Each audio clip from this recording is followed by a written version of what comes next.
میں چند ایک واقعات سناتا ہوں سیدنا عثمان غنی کے، لیکن اس سے پہلے پوچھتا ہوں، یہ آگے والے نہ بولیں پیچھے والے بولیں کہ سخی کس کو کہتے ہیں؟ ان کو تو پتہ ہے اس لیے یہ ہنس پڑے۔ 5-7 فقیراں نو جڑا 5-5 دے دے تسی تے شاید انہوں ہی سخی کہندے ہو ہیں۔ سخی اس کو کہتے ہیں جو بن مانگے دے۔ کسے کہتے ہیں سخی؟ اللہ سخی ہیں سب سے بڑے، بن مانگے سب کچھ دیا یا نہیں دیا؟ آنکھیں دی، کان دیے، زندگی دی، صحت دی، مسلمانوں کے گھروں میں پیدا کیا، محبوب کا امتی بنایا، معاشرے میں آپ کو ایک سٹیٹس دیا نا، سب کچھ بن مانگے۔ اللہ سخی ہیں سب سے بڑے، اور پھر اس سخی ہیں اس کا محبوب، اور پھر حضرات صحابہ کرام اور صحابہ میں مشہور ہیں سخی سیدنا عثمان غنی۔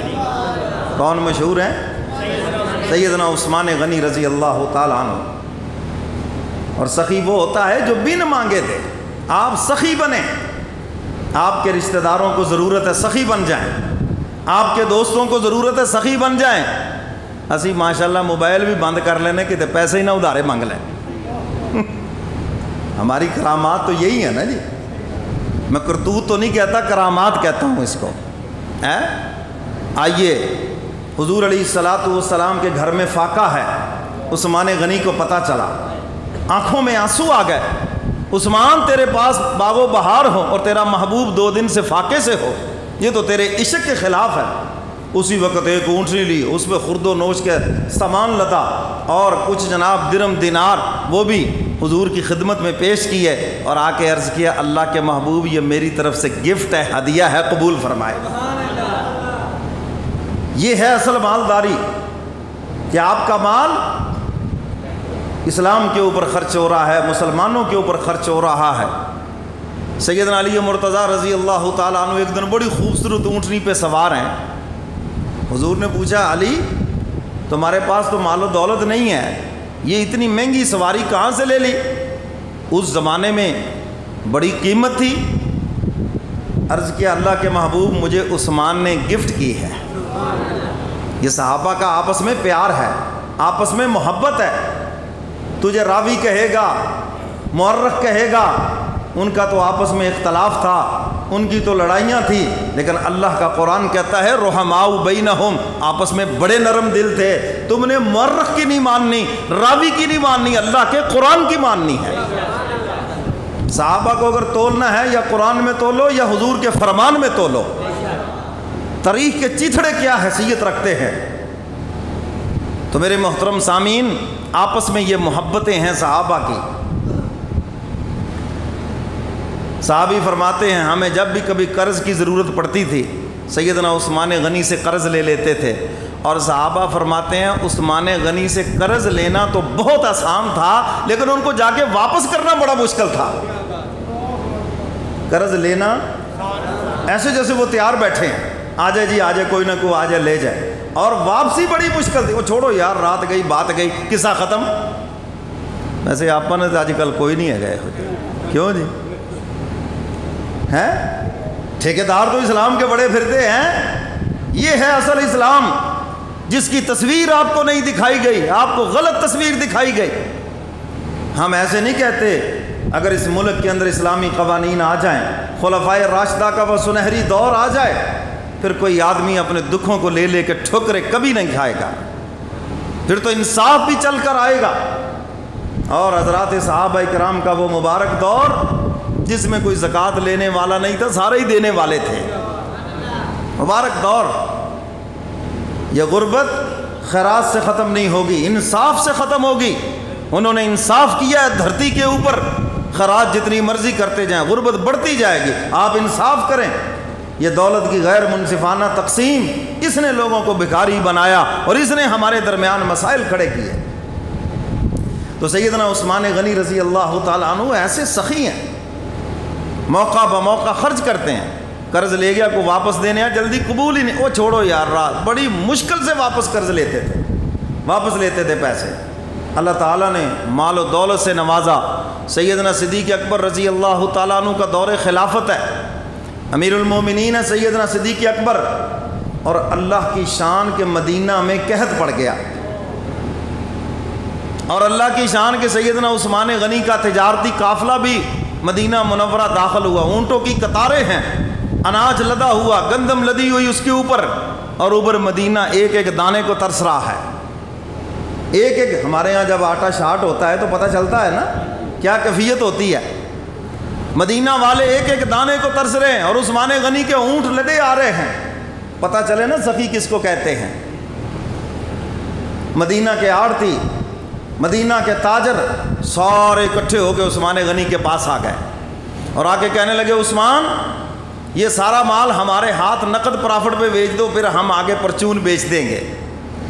فرمایا کیا پرافٹ دیتے ہو، بتاؤ بھی کیا دیتے ہو؟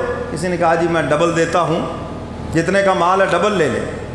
خاموش ہوئے، پھر فرمانے لگے میرا تاجر مجھے اس سے بھی زیادہ دیتا ہے، میرے پاس ایک ایسا خریدار ہے جو اس سے بھی زیادہ دیتا ہے۔ انہوں نے ایک دوسرے کی طرف دیکھا، بھئی سارے تو آڑتی یہاں بیٹھے ہیں، لگتا ہے کہ باہر کی پارٹی کود پڑی ہے، باہر کی پارٹی کود پڑی ہے یہاں پر، اس نے آ کر ریٹ عثمان غنی کو زیادہ دے دیا ہے۔ اس لیے عثمان کہہ رہے ہیں کہ جناب میرا تاجر مجھے زیادہ دے رہا ہے۔ اب کسی نے کتنا نفع بڑھایا، کسی نے کتنا نفع بڑھایا، جی جب بس ہو گئی تو انہوں نے کہا جی ہمیں تو سمجھ نہیں آتا، ٹھیک ہے پھر آپ اسی کو دے دیں، لیکن یہ تو بتائیں کہ وہ ہے کون۔ سنو اب وہ کون ہے؟ سیدنا عثمان غنی رضی اللہ تعالیٰ عنہ فرماتے ہیں وہ میرا اللہ ہے، اور اللہ فرماتے ہیں جو میرے رستے میں ایک دے گا میں 10 گنا دنیا میں عطا کروں گا، اور قیامت کے دن اس کو 70 گنا عطا کروں گا۔ فرمایا سارا مال مدینے کی گلیوں میں مفت بانٹ دو، سارا غلہ مفت بانٹ دو، یہ ہے سخاوت۔ کسی نے مانگا نہیں، کوئی کشکول لے کر نہیں گیا، کوئی آٹا لینے کے لیے لائنیں نہیں لگی کہ سیٹھ صاحب کے دروازے پہ لائن لگی ہوئی ہے، جناب عید کا گوشت لینے کے لیے غریبوں کی لائن لگی ہوئی ہے، زکوٰۃ لینے کے لیے غریبوں کی لائن لگی ہوئی ہے، آٹا لینے کے لیے لوگ لائنوں میں کھڑے ہیں، عثمان غنی کے ملازم گلی گلی آوازیں دے رہے ہیں جتنا اناج چاہیے لو، حاضر خدمت ہے، تمہارے گھر کے باہر کھڑے ہیں، لے لو۔ اور جب آپ کا دور خلافت تھا روزانہ اعلان ہوتا تھا آج کپڑے بانٹے جائیں گے، جتنے کپڑے چاہیے آ کے صبح لے لینا، تھانوں کے تھان گلیوں میں پڑے ہوتے تھے، لوگ لیتے تھے۔ کبھی اعلان ہوتا کہ کل کو شہد اور ستو تقسیم کیے جائیں گے، جتنا شہد چاہیے لے لو۔ کبھی اعلان ہوتا کہ کل کو جناب گھی تقسیم کیا جائے گا، جتنا چاہیے لے لو، اور لوگوں کے گھروں میں جا کے دیتے تھے۔ اگر بجلی کے بل تمہارے گھروں میں آ سکتے ہیں تو کیا خیال ہے یہ جو 15-15 ہزار دے رہے ہیں لوگوں کو، یہ نہیں آ سکتے؟ لیکن ان کو ذلیل کرنا اور اپنا نام اونچا کرنا، اور اوپر سے افسوس ہے کہ ہم بھی اس ضلالت کو اندر سے قبول کر کے بیٹھے ہیں۔ پولیو کے قطرے پلانے کے لیے تو تم پولیس کو لے کے آ جاؤ، تم آ کے دروازے کھٹکھٹاؤ، ہمارا افسر بھی آ کے اس کو جناب دھمکائے، بچے کو جناب اگر انجیکشن نہیں لگوائے قطرے یہ ہو جائے گا۔ کبھی آ کر ان غریبوں کا حال بھی پوچھا ہے کہ کتنے دنوں سے بھوکے بیٹھے ہو؟ کبھی آ کر کسی نے پوچھا ان سے تمہاری گزر کیسے ہو رہی ہے اس مہنگائی کے دور میں؟ یہ وہ مبارک دور ہے جہاں پوچھے بغیر گلیوں میں اعلان کیا جا رہا ہے، تقسیم کیا جا رہا ہے۔ سیدنا علی مرتضیٰ رضی اللہ تعالیٰ عنہ کا دور خلافت ہے، مال و دولت سے خزانہ بھر گیا، تشریف لائے، فرمایا او دنیا ہمیں دھوکہ نہ دے، ہم تیرے دھوکے میں آنے والے نہیں ہیں، ہمارے قائد نے تیری حقیقت ہمیں خوب بتا دی ہے، حکم دیا، فرمایا سب مال و دولت تقسیم کر دیا جائے، ہم جمع کرنے والے نہیں، رائے خدا میں لٹانے والے ہیں۔ تو میرے محترم سامعین سخی بنو، اللہ فرماتے میں سخی ہوں، اور بندوں میں جو سخی ہوتا ہے اللہ فرماتے میں اس کو اپنی رحمت کے قریب کر لیتا ہوں۔ سخی خدا کے قریب، خدا سخی کے قریب، اور جو فرمایا بخیل ہے میں اس کو میں اپنی رحمت سے دور کر دیتا ہوں، وہ مجھ سے دور میں اس سے دور۔ اور سخاوت کے لیے خزانے نہیں چاہیے، مال و دولت نہیں چاہیے، جو جتنا ہے وہی۔ آپ کو پتہ چلے آپ کے رشتہ دار کو ضرورت ہے، کسی غریب کی بچی کی شادی کا موقع ہے، انتظار نہ کرو کہ وہ مانگنے آئے، بلکہ خود جا کر جتنی ہمت ہے پہلے ہی دے دو، یہ میری طرف سے ہے، کوئی چیز بیٹی کو دے دو بھائی، اور سب سے بہترین نقد پیسے دے دو تاکہ وہ اپنی ضرورت میں پورا کرے، اور وقت سے پہلے دو۔ آپ کے دوست کو ضرورت ہے، یہ ہمارا دین ہمیں بتاتا ہے جتنی ہمت ہے وقت سے پہلے جا کر دو. اور یہ جو ہمارے ہاں ہوتا ہے نا جی لکھانا نیوتا، یہ لینا بھی حرام ہے اور دینا بھی حرام ہے. یہ تو قرض بھی ہے، سود بھی ہے، اور آپس میں نفرت کا ذریعہ بھی ہے. انتہائی تہذیب کے بھی خلاف ہے. میرے گھر آؤ، روٹی کھاؤ اور پیسے دے کے جاؤ. کیا یہ کوئی طریقہ ہے؟ انسانیت ہے یہ کوئی؟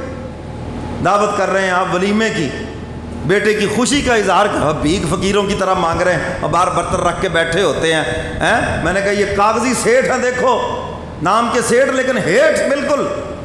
تو کسی آدمی کو مفت کھانا بھی آپ نہیں کھلا سکتے. آپ کو پتہ ہی نہیں ہمارا دین ہمیں کیا کہتا ہے.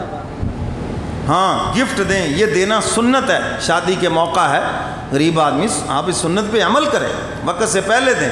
آئیے سیدنا ولی مرتضیٰ کی شادی ہے. حضور نے فرمایا علی شادی کے لیے اخراجات کوئی چیز ہے؟